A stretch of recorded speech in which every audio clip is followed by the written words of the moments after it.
everybody, and welcome back to yet another episode of Against All Odds. And I'm so excited for my guest today.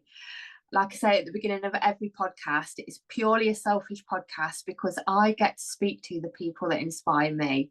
And today I've got the amazing Dawn Waterhouse on the show. How are you, my lovely? I'm good, thank you. I'm good. So you are a homeopath, that's right, isn't it? Yes, I'm a homeopath. Yeah, and I've been following you for a while, and your kind of work is right up my street. Like you deal with different health issues and simple solutions and things that we can do to adjust our life.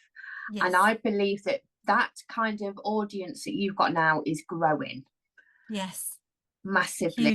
Hugely. People are now taking notice of actually, let's try this. So I thought I need to get you on. But I ask everybody at the start, how did you get into this job? What kind of spurred you on? Oh, now there's a really interesting story. That could be a whole podcast in Right, itself. okay, good. So I was 21 and doing my accountancy exams, and I was struck down really rapidly with rheumatoid arthritis.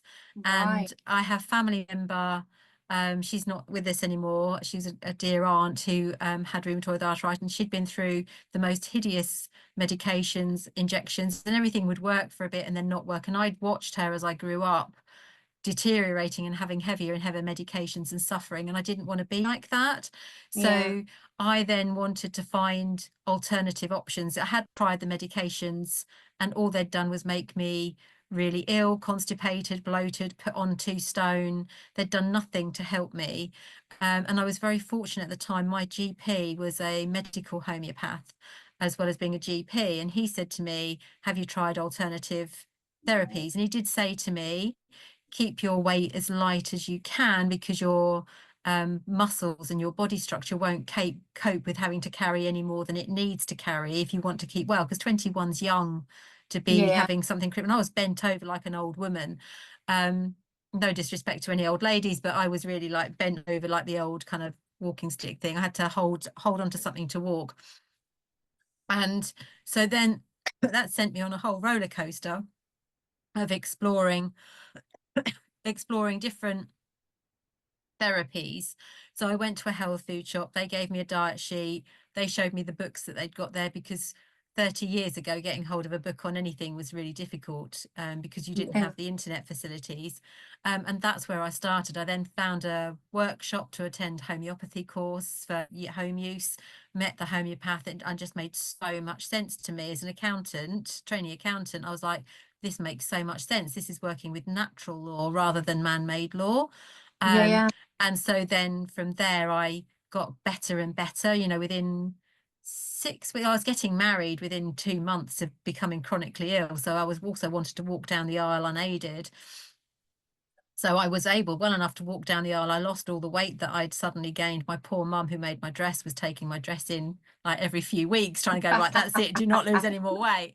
But I was down to my ideal weight within the few weeks of me changing my diet. And then just after I got married, I found homeopathy, and that made such a difference to my immune system because I'd been constantly ill with my body obviously trying to detox. And the homeopathy just changed my life so much so that I then decided, once I'd finished training to be an accountant, I'd trained to be a homeopath, which I did, and I've never looked back. And I've trained with so many other modalities since, because it's a bit contagious, really. Once you get your teeth into one natural medicine, you just want to know how they all work together, and you just kind of build on it. And everything I loved for myself, I trained in so that I could bring it to my clients as well. I love that. You see, there's always a big reason why, and that's your reason. Yeah, absolutely. Right. So tonight, because I messaged you and I was like, will you come on my podcast? Because I get hounded by women about perimenopause and menopause.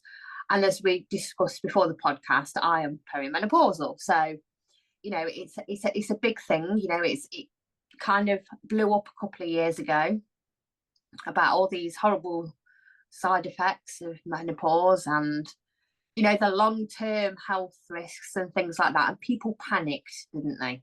They did, and they still do. There still is a massive degree of fear and panic about being at this stage of life, but as I see it, perimenopause is preparing your body to reverse almost. I feel like menopause is actually really empowering. We look at menopause as like, oh, you know, I'm losing my youth, but actually you're entering your wiser years. You're losing the hang-ups of having periods and having to be kind of tied to a cycle or a rhythm or contraceptives or anything like that. You're losing all of that, and you're going back to that prepubescence stage in life where you've got the innocence and freedom, but the Yeah, yeah, wisdom of life. So you haven't got to worry about hormones. You can just go out and have fun and go and plan swimming or whatever it is you want to do without thinking about where you are in your cycle, holidays, all of it. You're losing that. But because we're fearful of it, we start looking for reasons to be fearful. And that, you know, when we're fearful of anything, it makes our body shut down. But instead of being fearful, we should be go, okay, I'm looking to hear what my body is saying, maybe I'm deficient in or need some help with or support with. So I really feel that we should embrace those years by saying, okay, you know, I'm tired. Why am I tired? What's wrong with me? Because when we go through being motherhood as an example, I know not everyone has children, but when you go through motherhood, you're multitasking, you're juggling work, you're juggling your children's stress, you're juggling your own stress, probably relationship stress, because having children always puts a burden on any relationship dynamics, the opportunity to communicate with each other. There's always a breakdown in language with your partners because you know you're having to juggle too much. Your tone of voice may change because you're stressed, and that may be misinterpreted. There's opportunity for all of that to happen, and when you're stressed, that affects your calcium levels. And when your calcium levels are affected, that's going to have a knock-on effect with everything else. Your body may be leaching calcium to neutralize the acidity of being stressed in your body, for example. That may weaken your bones. It's going to right. create adrenal stress on your body. That's going to Yeah, yeah, affect your hormone levels. And that's just one tiny part of it. You know, maybe you've never recovered from your children not sleeping as babies, and that's going to affect your magnesium levels or your B levels. So you're looking at your signs and symptoms as really, instead of being like, oh my goodness, it's the end of the world, I've got perimenopause, it's like, okay, you know, my body's trying to wind down. What is it missing so it can't function and do the job it needs to do? When we have hot flushes, for example, I liken it for my clients to being like, okay, so say your children are leaving home or they don't need their toys anymore. You would, you know, you would kind of have a clear out, maybe take stuff to the charity shop, have a go to a boot sale. You're clearing out. So when you're having a hot flush, your body's doing the same thing. It's having a good burn up. It's saying, I don't need all this rubbish anymore. I need to incinerate what I don't need, change the hormones over. So you know, your liver is really important for detoxing, and that's creating a lot of heat maybe in your body. And then you need to think, well, okay, so one of my coping mechanisms to cope with the stress that I've been through, maybe to have a drink of an evening to wind down. So you've got to think about, what am I putting in my body? I'm rushing around, I'm creating all this stress, I'm affecting my acid alkaline balance, I'm affecting my calcium levels in my body, or my magnesium or my B vitamin levels in my body. And to compensate for that, I'm not eating healthily because I'm grabbing food on the go. So I'm eating yeah, yeah, maybe more sugar and crisps and chocolate to get me through. I'm having a glass of wine at night, and I'm grabbing ready meals because I haven't got time to sit and think about what we're going to do. Well, in all of that, our body is made with nutrients. You know, at the end of the yeah, day, what we put in is what our body is. And if we put in rubbish, our poor body has got to deal with, one, getting rid of the rubbish, and two, coping with not enough components to rebuild itself, because every single day we're breaking down and remaking. And when you think of it in that way, you can start saying, actually, these are signs and symptoms that my body is starting to malfunction a little bit. And it's got the warning lights flashing going, help me, help me. But instead yeah, of yeah, necessarily listening and saying, oh, okay, I'm deficient in something, we go, I need a paracetamol for the headaches I've got. I need to have some medication to stop these flushes. But we're not saying, why am I having the flushes? What am I doing wrong? Do I need to slow down? Have I got me time? You know, as a mum, you don't stop and normally and have me time. You'd like, I've got 5 minutes to have a cup of tea. I know, or maybe I'll swig it whilst I'm on yeah, driving to yeah, pick the children up. You know, it's, you know, made the cup of tea, sat it in the car, and I'm stuck in traffic, stressing about, am I going to be able to get there on time? You're you're not nurturing you. And we forget that in general, the mother figure, the woman figure in the family is the driving force. It's the one that holds everything together. I mean, the male part has their role. It's not belittling them, but they've got a different role. And we forget Yeah. the importance that if we go down, the whole family goes down too. We're the one that's spinning all those plates. Everyone's doing their job, but our job is coordinating it all. And when we think about that, we've then got to think, well, actually, the self-care bit is really, really important, because if I don't take care of me, I physically cannot take care of everybody else. And then that's putting another burden, because everyone else has now got to take care of me on, Yeah. and how they're going to know what to do. And they'll hope. But then you'll be wound up because they haven't done the cleaning properly or haven't got the food in, and Yeah. all of those They things won't do that it as then. well as you do. Absolutely, absolutely. So looking after ourselves is really, really important. And it's really important to start with real basic things like, am I eating properly? Am I having time for breakfast? And making sure that we're not clutching for too much heavy carbs, because carbs for some people is good, but the majority of women that I see, you're clutching and having a sandwich or the bar of chocolate, and they're all carb heavy. But actually, we need to repair our body with protein. Yeah. So how many of us actually go, oh, I need to have a high protein, low carb diet? It's not no carbs. You can still have a bit, but we need to make sure we're getting enough fruit and vegetables, particularly vegetables. We need to get enough protein. For the vegan, vegetarian people, it's making sure, well, the vegetarians, it's making sure you're not having too much dairy. Again, some people do really well with dairy, but if you're someone that doesn't do well with dairy, you might well be craving masses of dairy, and that's going to be giving you maybe an elevated calcium level that you can't process. That's going to make you more tired. That's going to give you sluggishness. That's going to make your thyroid slower. It doesn't mean you've got a Yeah. malfunctioning thyroid, but it's going to make you tired. If you're one of the things I do with my clients is I use a hair test analysis that I send off to a lab, and that gives me a really good Right. indicator of what your stored mineral levels are. And so got to think about your stored minerals is representative of it's our bank account really for our minerals. So if our stored minerals are too low, we haven't got much in reserve. If we've got loads of minerals in reserve, that's okay. But if they're out of balance, that's going to cause other problems. Does that make sense? So it's Right. like you need to Yeah. have Yeah. enough in balance. And one of the things I often see for my clients that are struggling with chronic fatigue when they're menopausal, maybe having hot flushes, is they've got a really high stored calcium and a really low stored potassium. And within the hair testing process, that can indicate a slower running thyroid or a weakness to a slower thyroid function. There's lots of other ones as well. So this is just a little tiny Yeah. Yeah. piece of it. And so usually when you're talking with your clients about that, what you see is that they're like, yeah, I love cheese, or I'll grab cheese, Yeah. grab a bit of cheese if I'm hungry because it's protein. So I grab a bit Yeah. of Yeah. cheese. Yeah. Yeah. And they're not eating enough fruit and vegetables because it takes time and effort to chop and prepare fruit and vegetables. And it doesn't take a lot of effort to grab, say, a little baby bell or a stick of cheese out of the fridge. It's just a really easy thing to just grab, eat on the go, and it satiates your appetite. But what it's doing is creating a toxicity. In Ayurvedic medicine, the dairy is mucus producing, so it's going to slow down your gastric digestion possibly as well if it's Right. not suiting you. Yeah. Yeah.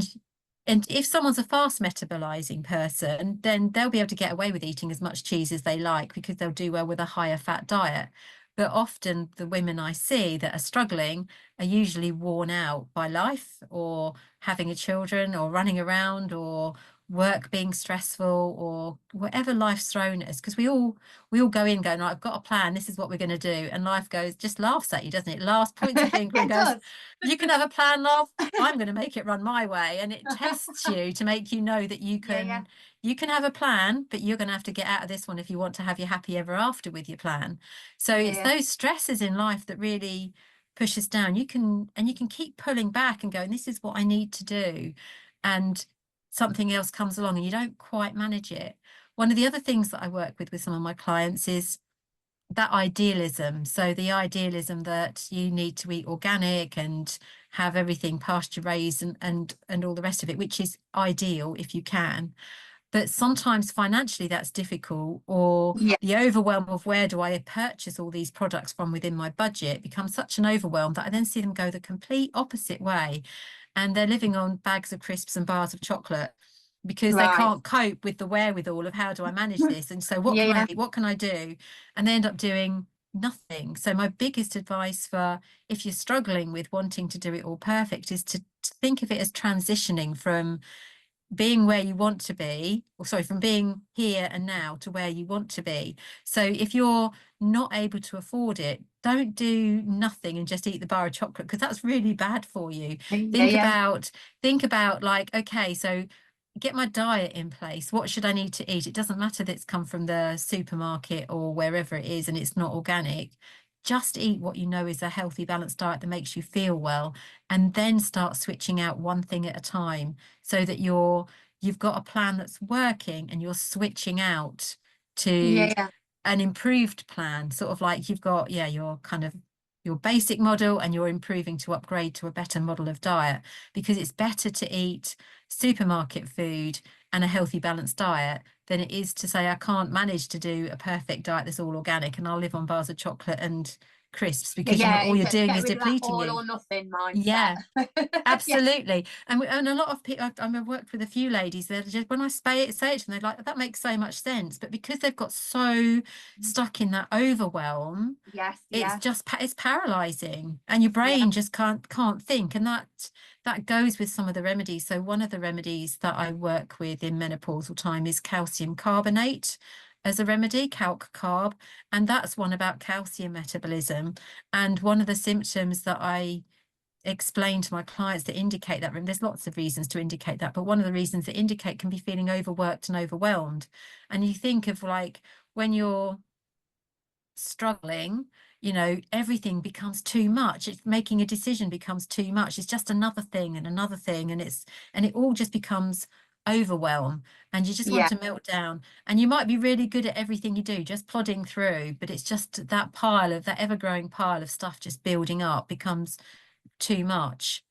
yeah, So calc carb is a really lovely remedy to help with that feeling of being overworked and overwhelmed. And it may be you need other remedies around it, because in menopause, I rarely see one remedy fixes everything, because yeah, because women tend to be more like an onion in their case taking. It's like there's lots of layers that's built up over time, and you kind of get to see that outer layer when you meet them. And then gradually, as you do the case taking and you kind of treat each layer, you get to see that bit inside that's the true them, that's just kind of like been layered up with life and stuff that's led them to be in that space of being unwell. yeah, yeah. Another remedy that I like to work with in menopause is belladonna. That's a really nice flushing remedy for hot flushes where you can just Oh, radiate heat. Um, and with the belladonna heat, other people can feel it's almost like it's radiating. So it's almost like you put your hands around them and just feel that yeah, yeah, heat coming off. And then they might not necessarily be sweating. They might be sweating, but often they're not necessarily sweating. They're just radiating heat, and it will come on suddenly and go suddenly.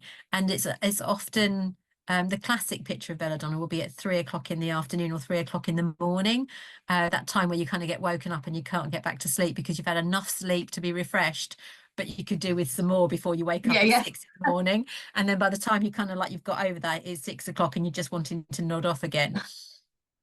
yeah, So belladonna is a really nice remedy for that.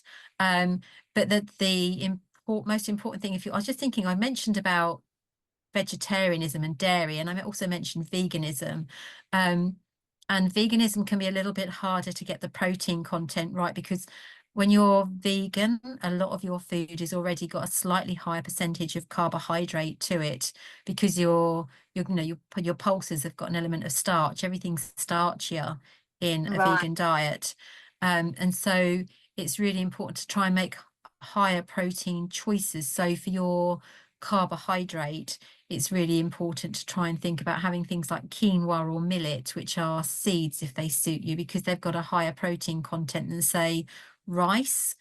right, Try and switch out some of the breads, if you have bread, to have maybe a thin cracker. So you're just kind of trying to reduce it. So you can increase your protein content by reducing your carbohydrate ah, content. right, okay, yeah, So if you yeah, think about it, if you've got every day you have two slices of bread for a sandwich with a filling, and your filling's a protein, if you up your filling slightly and just have one slice of bread, you've drastically reduced the percentage of carbohydrate in that meal. You've halved the carbohydrate in that meal, and you've upped your protein percentage as well. So when your metabolism is going a little bit slower, it doesn't mean don't eat. It just means you've got to make the right choices to help your body burn and refuel itself better. Does that make Yeah, sense?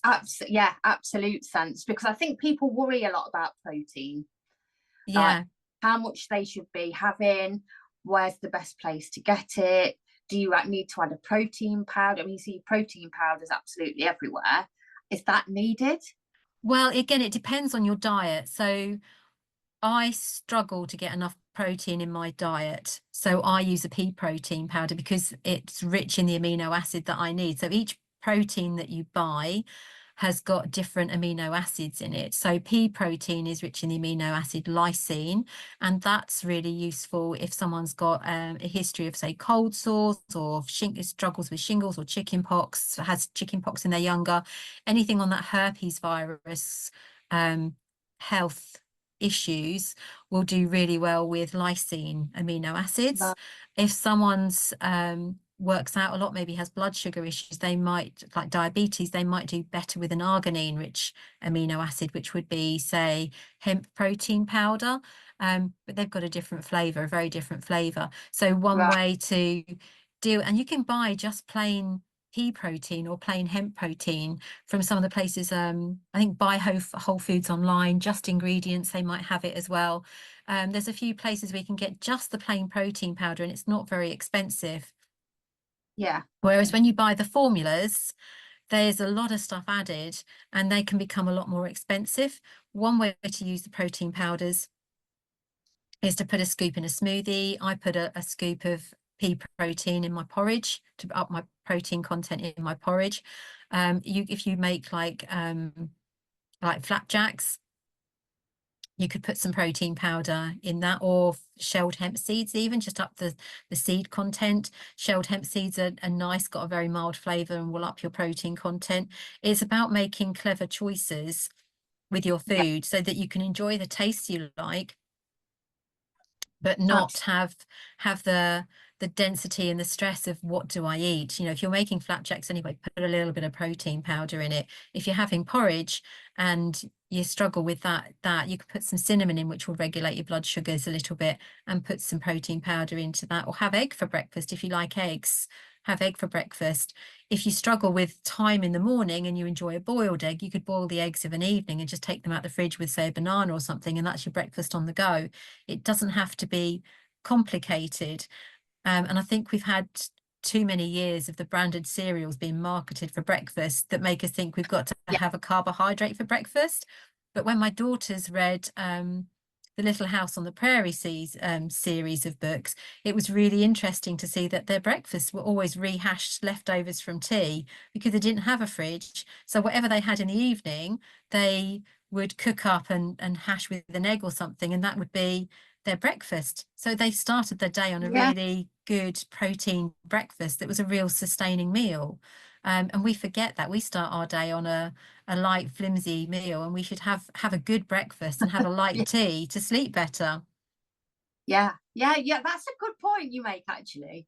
Yeah. It's like a society's like molded us into something that we now think is natural, Mm, but actually isn't.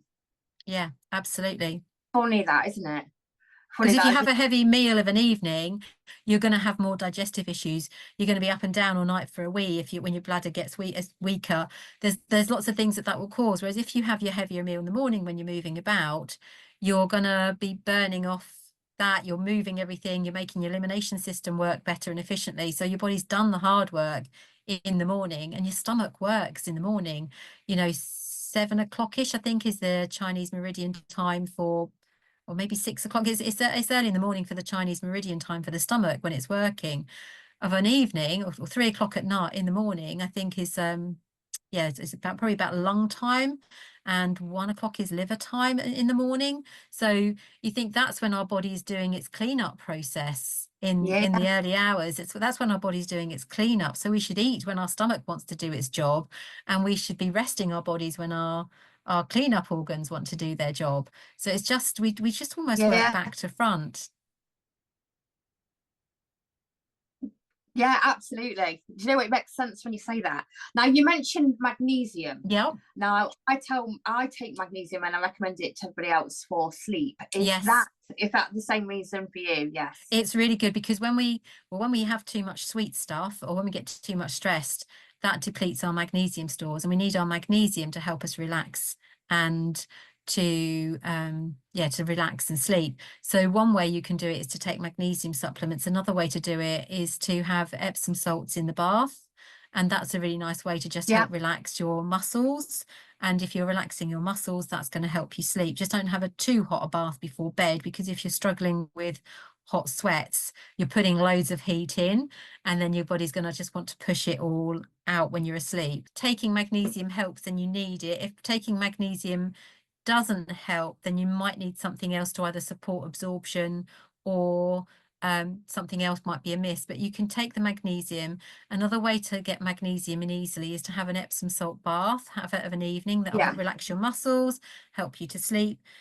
You could put into the salts a few drops of essential oil. So think about, if you've got digestive issues, then you might want to have a little bit of spearmint in the water, or polycystic ovary. Spearmint's lovely for polycystic ovary syndrome. If you've got maybe troubles relaxing, you might want to put some lavender in. If you've got muscle aches and pains, you might want to put lavender and say rosemary in.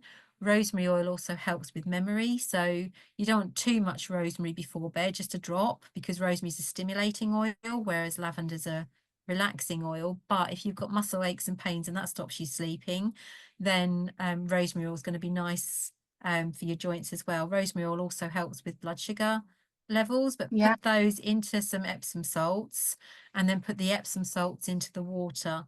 And the reason you do that is because the oil obviously floats on water. So if the oil is soaked into the salts and then the salts melt in the water, then you don't get that oil slick from having oils Oh, floating on the water. yeah, that's a good idea. That's quite an idea. I'll be trying that. Now, one thing so I had really itchy skin. Yeah, And I've spoke to quite a few people as well that have itchy skin when perimenopause starts. What's yeah. your advice for that? Because that's one thing that I suffer with. Not all the time. I'll probably get it once every couple of months. Okay, Yeah. so that can be linked in again with a calcium imbalance, because if you think about the inside of your kettle, if you've got a hard water area, your kettle calcifies, it's hard. So your Right. skin can get harder, which can then make it itchy and scaly. So you've got to think about your calcium levels. What are you putting into your body? What stress have you got going on? One way to nourish it would be to use something, I mean, sea buckthorn oil or sea buckthorn moisturizers are really lovely. Veleda do a really lovely sea buckthorn moisturizer, and that's rich in omega-7, which is lovely for perimenopause and hormones. So, and taking sea buckthorn oil is really nice and nurturing as well. That's really nice to moisturize you. If you can't get that or don't want to get that, then you're just using a nice light oil such as grapeseed oil, and Yeah. maybe putting in a little bit of rosehip oil. Rosehip oil is really lovely to help moisturize the skin. So you could use that. That's good for scars as well, rosehip oil. You just need maybe a few drops. So if you use, say, as an egg cup, to put in some oil in, you could put 2 or 3 drops of the rosehip, and then think about, what am I struggling with? If you're struggling with your joints, we'll go back to that. Put a drop of rosemary oil in. If you're struggling with relaxing, put a drop of lavender in. If you feel like you want to support your hormones more and you want something a little bit uplifting and relaxing at the same time, you could try maybe rose geranium or a little bit of rose oil. Rose oil is quite expensive, but the smell of it is just absolutely divine. So it's just something nourishing for you to moisturize your skin. And it's you time massaging your skin where it's itchy and sore. I've had one of my friends, she itches that much that she's bruising herself. Oh, So yeah, it's quite it's quite deep, isn't it? And you've got to think yeah, about what are you, what is your diet clean? If you're eating, you know, your liver is going to use the skin if it needs to. Your body, let's rephrase that. Your body will use the skin to detoxify if it can't cope with it properly. So if you need to watch what are you doing. So right, if you kind of like have a drink on a Friday night and you're itching on a Saturday night, then you got to think about what am I doing on Friday night that might be causing the itching? Is it the alcohol? I did have one lady I worked with that um, she was struggling with hot sweats. This isn't quite the same example, but she was struggling with really severe hot sweats. And once we got to the bottom of it, she'd been really struggling with some emotional stuff and she'd noticed she'd been drinking more wine. And yeah, once we identified that and worked on the emotional stuff instead of the sweats, she then didn't need the wine as a crutch. And the sweats really kind of abated to almost nothing. But as soon as she had wine, the sweats would come back. So her body was struggling with the toxicity of the wine. And in order to help her stop the sweats and not need the wine, we had to support the emotional issues, if that yeah. makes So it's sense. kind of so it's kind of like dealing with the problem at the source. Exactly that, Yeah, exactly that. And it can yeah, be the same with the itching. If you're, we're often with there's so much in our diet or life or stress that we're not aware of, like, actually, when I eat that, and it might be a food that you've been fine with all your life, you know, it could be maybe if I have a few chips on a Saturday night and I go out with my mates, I'm really itchy on a Sunday and I don't know why. And it's like the chips might not normally be a problem, but maybe your body can't cope with the fats or the higher carbohydrate, or effectively chips are a sugar.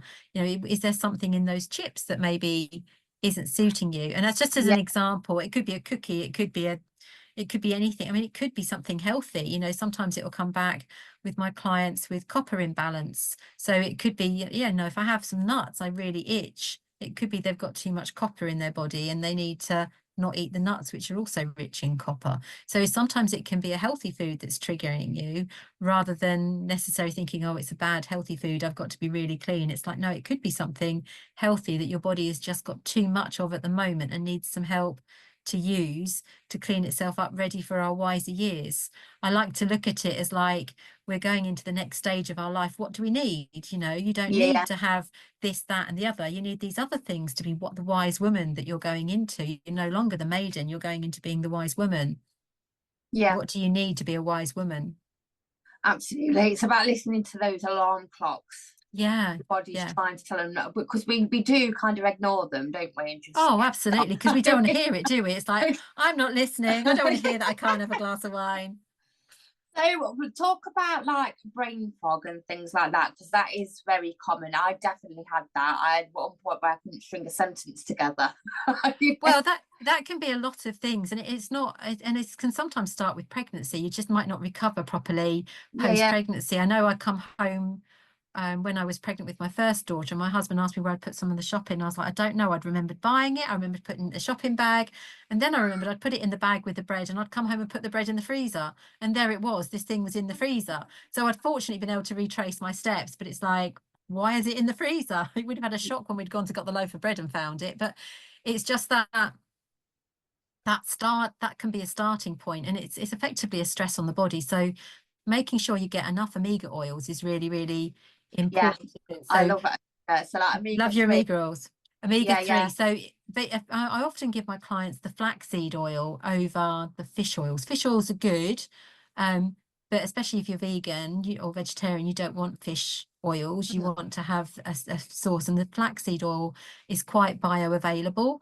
So it's a good thing to have your fish oil, your omega-3 oils, to keep your brain nourished. And again, it's making sure you're eating to support your brain, because your brain needs good fats. You know, if you're having a low fat diet, that's not good for your brain. If your brain's having too many sugars, it can give you that even if you're not drinking, if you're having too many sugars, it can give you that foggy, hungover feeling. So it's just Yeah, yeah, being aware of, like, actually, I feel drowsy. When you're a child growing, you need the carbohydrate. You're running around, you're burning it. When you're older, you don't need that sugar, because you're not burning it in the same way. You're not growing anymore. Not that in the No. way direction that we want to be growing anyway. So you need to be making sure that you're nourishing your brain with the good fats. You're not having too many bad fats, which is why the portion of chips might not suit someone, because they're deep fried. They're not the healthy omega-3s, it's omega-6s. And Yeah, most of us in the West have got too much omega-6s. So it's making sure you've got enough of the good fats. Rosemary oil, as I said earlier, putting a drop in the bath, that's good for the memory. So if you're wanting something to lift you up and help your brain wake up a little bit, rosemary oil is nice. Making rosemary tea, if you've got rosemary, the herb rosemary potted in your window ledge or in your garden, you could make a rosemary tea. That's good for balancing blood sugars. It helps with diabetes, and it's really good for the memory. It helps sharpen you up. And you often smell rosemary, think, oh, that would be horrible as a tea, but it's not a very strong taste at all. So a right. little stick of rosemary and a little slice of lemon in some hot water is a really nice, refreshing drink. So it's making sure you're just doing little things to help with that cognitive function. Obviously, look at the underlying cause. If that doesn't fix it, then there's something else that needs to be worked on. And when I work with the homeopathic remedies with my clients, they often find that they start to sharpen up, feel brighter, have more vitality, because the whole body is having its MOT and it's being lifted up and brought more back into the vitality. But the simple things that you can do to start making the Yeah, changes are really powerful. And it's being mindful of, like, what else have I got going on with the foggy brain? If you've just got a foggy brain, then some of the other things, I've just mentioned, might help, like the rosemary and the omega oils. If you've got a foggy brain and something else, then you need to look at the something else as well. So, for example, if you've got aches and pains, have you got a foggy brain because actually you've got low grade pain? Are you stiff and achy, and that's making you slow down? Because if you're having to think before you move, that's going to make your brain tired, because you're having yeah, to maneuver things. You're having to think about, if I put that there, that's easier to reach it. Or if you kind of like, I can't put that on the floor because I'm never going to reach it. You've got to think about what else is going on. What is the story that your body is telling you? Is it just saying, hey, my brain's foggy and I can't think? yeah, Or is it saying, actually, there's a few things that are tweaking, and maybe if I deal with the aches and pains, that might help me to feel more vital and my brain might function a little bit better. And then it's also like, well, I've got all these aches and pains and that's making me not be bothered to eat properly. I'd rather just have a sandwich than make a stir fry. What is it that I'm doing that's making me, it sounds a really cruel way of wording it, I don't mean it in a cruel way, but what's making me almost lazy with my self-care because it's too much effort, instead of, if I just put the effort in to push through this and prep what I need to prep, or give myself the time to have a soak in the bath instead of grabbing a 2-minute shower. What does my body need to feel better? If it was your baby, you'd be going, oh, they're not happy unless we do this. We're not happy unless they do that. I've got to give them a bedtime bath, a bedtime story. This is their favorite book. But then yourself, you'll say, I'll kind of like read my book tomorrow. I can read my book later, or I can do my crochet or go for a walk later. Going for a walk in the fresh air does so much. But how many of us have got the time to get up early and just go for a quick walk? We just like, I'll go for a walk later. Oh, I can't be bothered, it's raining. All those things that we kind of go, I'll do it later. And then before you know it, a month's gone and you still a haven't gone month. for that walk. Do you know what? It's funny you should say that, because I speak to a lot of ladies, and when I talk about self care, they automatically look at me funny, like it's selfish, or I'll get the comment of, "Well, I can't do that because I've got to look after everybody else first, and I've got no time for me." Yeah. And you've got to invest in you, because otherwise Yeah, you've got to put your own gas mask on. Otherwise you can't put anyone else's on for them. yeah, yeah. I did speak to, actually, on my very first podcast, I got to interview Javino McLean, um, who's absolutely amazing. And he said you have to give yourself 200% so that you can give everybody else 100%. Yeah. And you ought to see how many people looked uncomfortable when he said that. Yeah. And I think another thing that's really important is to remember that if we've got daughters, our daughters are watching us, and Yes. we're giving them permission or not giving them permission for self-care. And maybe we're giving them permission and we're going, yeah, of course, go and do this and go and do that. But then when they're older, they've learned that as a mum, I don't look after me. you've really got to help them see that role model of, like, as a mum, I know I've got to look after me. And if you've got sons, they need to know that as a woman, as a mother, I need time to look after myself. It's not just about me looking after everyone else first. It's like, no, actually, they need to learn, of course, my wife needs to, or my partner needs time to go and soak in the bath and whatever. They need to see that role model. Where do you learn it otherwise? It's an unwritten rule that we have watched our own mothers rushing around, coming home Yeah, from yeah, work, cooking dinner, absolutely. Yeah, doing all you are the so right. jobs. But another thing I was going to say is because um, a lot of people say about their moods, like they're more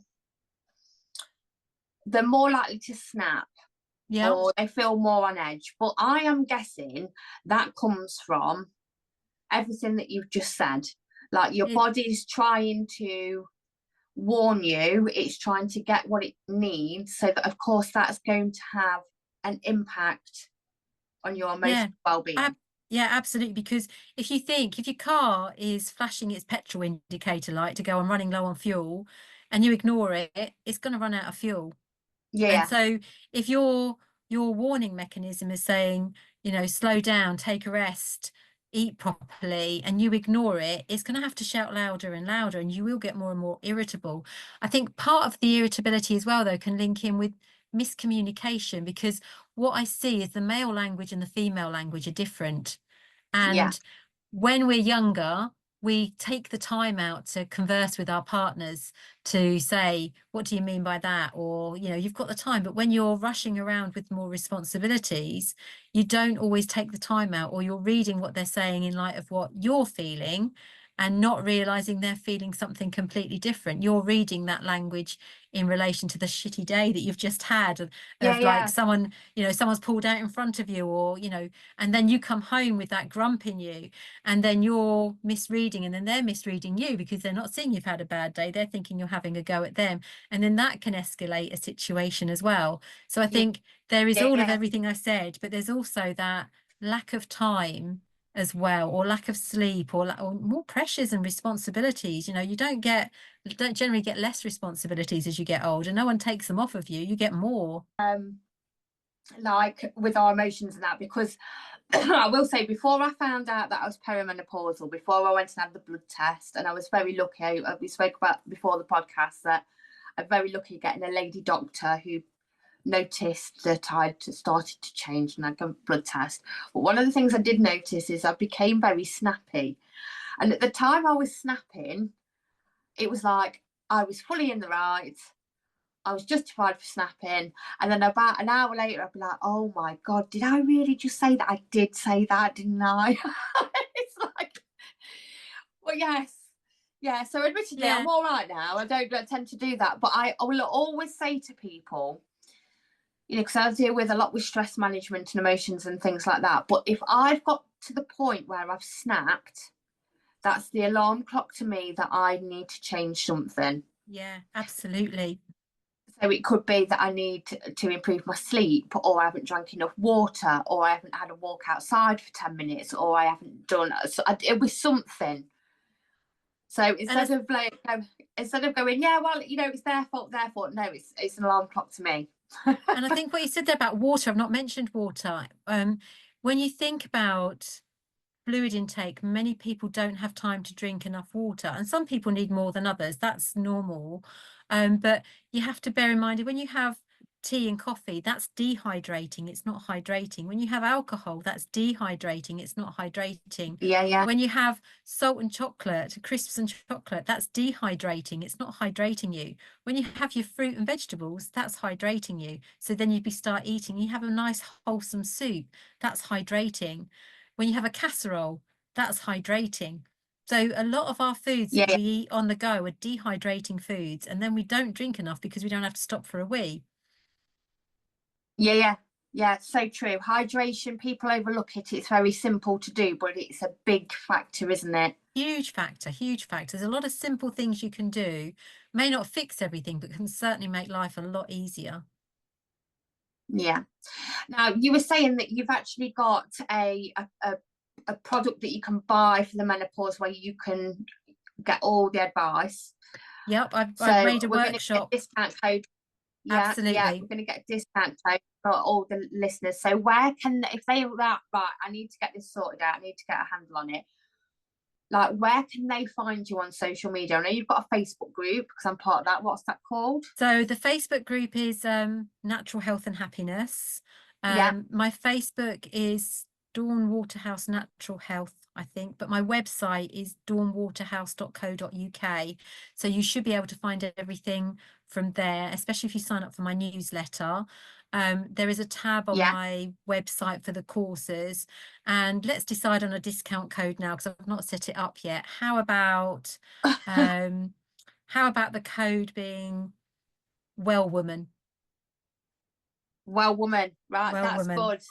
I shall pop that in the comments as well with all your links as well, because I will say before you go, because you don't just deal with menopause, do you? You No, deal I with deal with whole health, whole body. anxiety, whole body. You also teach meditation, don't you? Teach meditation, and I have got a free meditation workshop that you can use. I run week day start again. I run a class every Monday, and I've got Yeah, that so you can listen to the replays as well. So if you want to sign up to the monthly pass, you can listen to the replays as often as you want and attend the live class that I run. And there is a little free learn to meditate workshop that I've got that you can sign up for and start that straight away. And I've broken meditation down into real gentle bite-sized steps that is so doable, and there's a free little 5 or 6 minute meditation as part of that if you haven't got time to do a full meditation.